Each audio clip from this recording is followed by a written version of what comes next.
Hello friends, मैं M A हक आपके साथ पब्लिक एडमिनिस्ट्रेशन, गवर्नेंस, एथिक्स और इंटरनल सिक्योरिटी को लगातार 12 वर्षों से डिस्कस करता आ रहा हूँ। मैं सेंट्रल यूनिवर्सिटी दिल्ली और आईआईपीए में गेस्ट फैकल्टी होने के साथ साथ दिल्ली के टॉप मोस्ट आईएएस संस्थान में भी लगातार बच्चों को गाइड करता आ रहा हूँ। फ्रेंड्स, आप जानते हैं कि सिविल सर्विसेज एग्जामिनेशन में ऑप्शनल सब्जेक्ट आपको चयन करना पड़ता है और पिछले वीडियो में मैंने आपको ये बताया था कि पब्लिक एडमिनिस्ट्रेशन कैसे एक बेहतर ऑप्शनल के रूप में हो सकता है। अब अगर एनालिसिस करेंगे तो पिछले 20 वर्षों में यानी 2000 से लेकर 2019 तक के रिजल्ट में सिलेक्टेड कैंडिडेट जो हैं वो 35% ऐसे हैं जिनका ऑप्शनल पब्लिक एडमिनिस्ट्रेशन रहा है। पब्लिक एडमिनिस्ट्रेशन एक आसान सब्जेक्ट होने के साथ साथ एक व्यवहारिक सब्जेक्ट है और ये करंट के साथ जुड़ा हुआ है, इसीलिए अगर आप इसमें अपडेट रहते हैं तो बिल्कुल आपके अच्छे नंबर आते हैं। ऐसे भी लोक सेवक, चाहे उसके सब्जेक्ट कोई भी सब्जेक्ट ऑप्शनल के रूप में हो, उन्हें कुछ न कुछ लोक प्रशासन के बारे में जानकारी होना अनिवार्य है, क्योंकि आप जानते हैं कि इंटरव्यू और मेंस में भी बहुत सारे ऐसे क्वेश्चंस हैं जो एडमिनिस्ट्रेशन से पूछे जाते हैं, लोक प्रशासन से पूछे जाते हैं। वर्तमान समय में यूपीपीएससी का इंटरव्यू चल रहा है और आने वाले समय में बीपीएससी के इंटरव्यू चल रहे हैं। आप जब इंटरव्यू में जाते हैं तो आपसे प्रशासन से संबंधित कई प्रश्न पूछे जाते हैं और आपसे अपेक्षा की जाती है कि इन प्रश्नों का आप सही उत्तर दें और अपने अच्छे अंक प्राप्त करें। आज हम आपके साथ लोक प्रशासन में प्रयोग होने वाले 3 शब्दों को बड़ी सरलता के साथ डिस्कस करना चाहते हैं। ये 3 शब्द है जिसमें से पहला है शासन, दूसरा है प्रशासन और तीसरा है लोक प्रशासन। जब हम शासन के बारे में बात करते हैं तो इसका सामान्य सा अर्थ होता है संचालन। और संचालन कौन करता है? तो आप जब भी शासन की बात करते हैं तो निश्चित तौर से आपके मस्तिष्क में एक बात उभर के सामने आता है कि शासक होते हैं। कोई भी शासक हो, चाहे वो राजवंश का शासक हो या लोकतंत्र का शासक हो, उसके पास किसी न किसी प्रकार की शक्ति होती है और उस शक्ति के माध्यम से वो नीति का निर्माण करता है, नियम बनाता है और यही नियम उसे राज्य को संचालित करने में महत्वपूर्ण भूमिका निभाती है। जैसा भी हमने आपको कहा कि राजवंश का भी हो सकता है, लोकतांत्रिक देशों में भी शासन हो सकते हैं, इसी तरह से व्यापारिक जगत में भी हो सकते हैं, धार्मिक जगत में भी हो सकते हैं और सामुदायिक जगत में भी हो सकते हैं। तो शासन का मूल संबंध नीति के निर्माण है और नीति के निर्माण के माध्यम से वो अपने राज्य को संचालित करता है, चलाता है। अब आप दूसरा जो हमारा एक शब्द आता है प्रशासन। प्रशासन का बेसिकली जो अगर आप देखें प्रशासन के बारे में, तो प्रशासन का मतलब अगर हम यहाँ पे देखें तो ऐसे पर जोर शासन के रूप में देख सकते हैं। पर जोर शासन का मतलब क्या है, इसको बहुत सरलता से समझिए कि पर मतलब होता है दूसरा और शासन का मतलब होता है कि नीतियों को संचालित करना।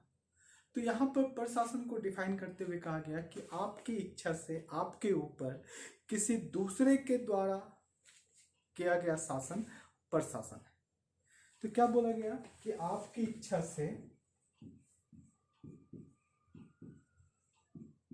आपके ऊपर किसी दूसरे का शासन प्रशासन है। यानी हो सकता है कि यहाँ पर आपकी इच्छा नहीं है, लेकिन यहाँ पर आपकी इच्छा से आपके ऊपर कोई दूसरा शासन कर रहा है तो उसे हम प्रशासन कहते हैं। जब भी हम प्रशासन शब्द के बारे में बात करें तो आप कभी भी मत समझिए कि प्रशासन का मतलब सिर्फ लोक प्रशासन होता है, बल्कि प्रशासन का मतलब पब्लिक भी होता है, यानी लोग भी होता है और हो सकता है कहीं पर ये धार्मिक हो और कहीं पर ये सामुदायिक भी हो सकता है। ओके, तो प्रशासन अलग अलग फॉर्म में होता है। फॉर एग्जाम्पल बहुत सिंपल से समझिए आप कि अगर मैं एक यूनिवर्सिटी का टीचर हूँ और मैं यूनिवर्सिटी में जा कर के बच्चों को गाइड करता हूँ और उन्हें किसी गलत काम के लिए डांट लगाता हूँ, और ठीक यही चीज़ अगर मैं किसी प्राइवेट कोचिंग में पढ़ाता हूँ और वहाँ पर भी मैं बच्चों को उसके गलत कार्य के लिए डांट लगाता हूँ, दोनों ही स्थिति में मैं एक जैसा काम कर रहा हूँ, लेकिन दोनों का नेचर अलग है। जब मैं सरकारी स्तर पर काम कर रहा हूँ तो वो हो जाएगा पब्लिक एडमिनिस्ट्रेशन, जब मैं निजी स्तर पर वही काम कर रहा हूँ तो वो हो जाएगा प्राइवेट एडमिनिस्ट्रेशन। अब यहाँ पर बात ये उभर के सामने आती है कि मैं जब आपको डांटता हूँ तो आपकी इच्छा से आपके ऊपर ही मैं शासन करता हूँ। कोई दूसरा व्यक्ति आपको डांट देगा? नहीं। आपने मुझे ये अधिकार दिया है कि सर अगर मैं कभी गलत करूं तो ऐसे स्थिति में आप मुझे डांट सकते हैं, और तब जब मैं आपको डांटता हूं तो मैं आपके ऊपर प्रशासन करता हूं। यही चीज़ आपका है कि आपकी इच्छा से आपके ऊपर किसी दूसरे के द्वारा किया गया शासन प्रशासन है। एक और एग्जाम्पल मैं आपको बता रहा हूँ। जैसे आप देखे होंगे कि आपके मोबाइल पे बहुत बार कुछ मैसेज आता है कि अगर आप कोई रिंगटोन सेलेक्ट करना चाहते हैं तो प्रेस 1, किसी और तरह की चीज़ को सेवा लेना चाहते हैं तो प्रेस 2। तो जैसे ही आप प्रेस 1 और प्रेस 2 करते हैं वो सेवाएं एक्टिव हो जाती है और आपसे वो पैसा काट लेता है। तो क्या हुआ, ये आपकी इच्छा से आपके ऊपर किया गया शासन प्रशासन। ओके, तो प्रशासन को मैंने बिल्कुल ही आपको सरलता के साथ डिस्कस किया। अब नेक्स्ट स्टेप आता है लोक प्रशासन, पब्लिक एडमिनिस्ट्रेशन क्या होता है। तो प्रशासन का मतलब है कि आपकी इच्छा से आपके ऊपर किया गया शासन, आपके लिए किया गया कार्य, है ना। पब्लिक एडमिनिस्ट्रेशन में क्या होता है कि अगर ये काम किसी एक व्यक्ति के लिए हो रहा है, आपके लिए हो रहा है तो प्रशासन, और जब हम लोक की बात करते हैं तो लोक का मतलब होता है लोक, और जब भी हम लोक की बात करते हैं तो होता है व्यापकता, एक विस्तार, है ना, एक व्यापकता। और जब वह व्यापकता ये कहती है, जब लोग ये कहता है कि आप मेरे ऊपर मेरे लिए कुछ काम कीजिए, और तब जब वो काम संपन्न होता है तो उसे हम लोक प्रशासन के रूप में देखते हैं। बड़ा सिंपल सा बात है कि क्या 1 करोड़ की जनता या 1 लाख की जनता किसी भी संस्था को बोलेगी कि मेरे लिए आप काम कीजिए? नहीं ना। तब ऐसी स्थिति में क्या करती है कि जो जनता होती है वो अपने जन प्रतिनिधि को चुनती है, जन प्रतिनिधि को चुनती है, और जन प्रतिनिधि के माध्यम से कार्यों को संपन्न करवाया जाता है। तो ऐसे कार्यों को संपन्न करने वाली संस्था प्रशासन या लोक प्रशासन। ऐसे जनप्रतिनिधि जनता के द्वारा प्रत्यक्ष रूप से भी चुने जा सकते हैं और प्रत्यक्ष रूप से चुने जा सकते हैं। फॉर एग्जाम्पल अगर लोकसभा में है तो प्रत्यक्ष रूप से, और अगर लोकसभा के बजाय राज्यसभा में है तो अप्रत्यक्ष रूप से, लेकिन जनता का प्रतिनिधि होना चाहिए। अगर जनता का प्रतिनिधि नहीं है तो ऐसे कार्य करने वाली संस्था को आप लोक प्रशासन नहीं कह सकते, आप कुछ और नाम दे दीजिए उसका। जैसे फॉर एग्जाम्पल सऊदी अरब में जो वहाँ के राजा हैं उनके चयन में जनता की कोई भूमिका नहीं है, तो ऐसे स्थिति में अगर वहाँ का एडमिनिस्ट्रेशन है तो आप उसको शेख एडमिनिस्ट्रेशन कह सकते हैं, राज प्रशासन कह सकते हैं, लेकिन लोक प्रशासन नहीं कह सकते। भारत में जो हमारे यहाँ पर प्रशासन की व्यवस्था है उस व्यवस्था के अंतर्गत जनप्रतिनिधि शासन के कार्यों को संपन्न करवाते हैं।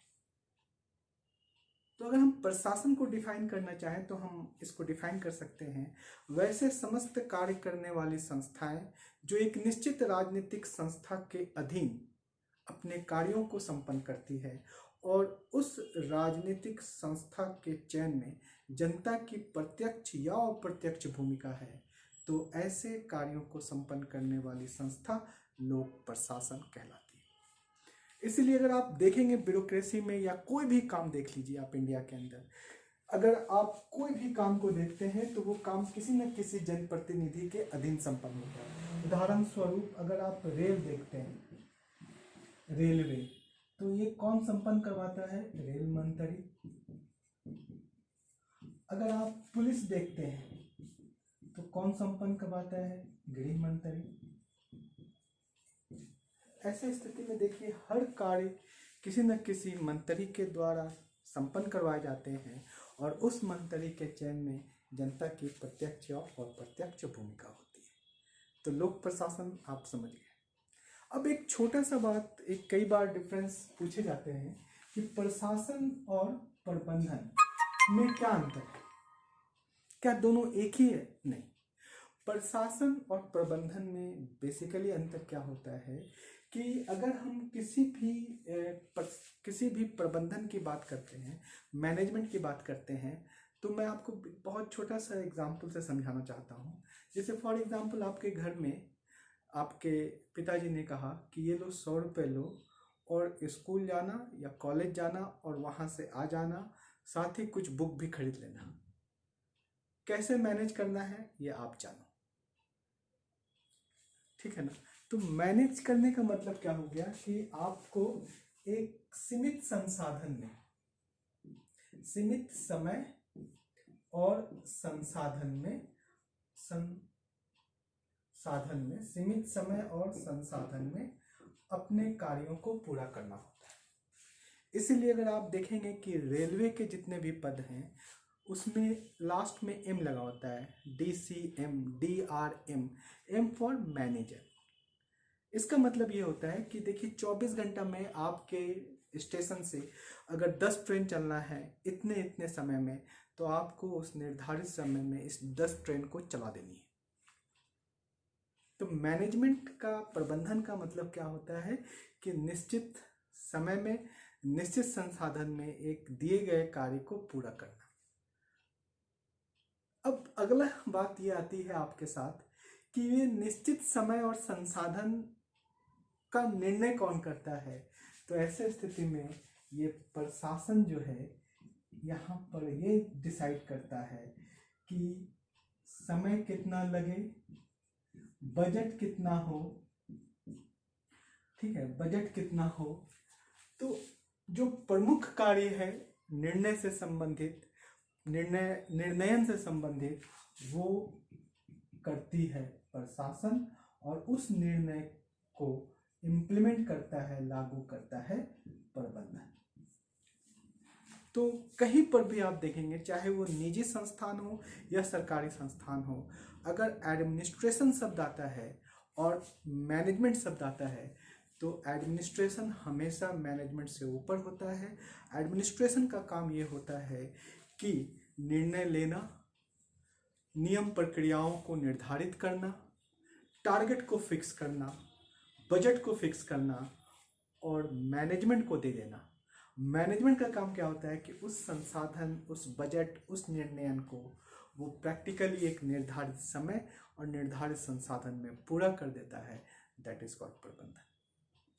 तो फ्रेंड्स, मैंने आपको 4 बड़े महत्वपूर्ण चीज़ों को इसमें बताया। शासन, प्रशासन, लोक प्रशासन, प्रशासन और प्रबंधन में क्या अंतर है।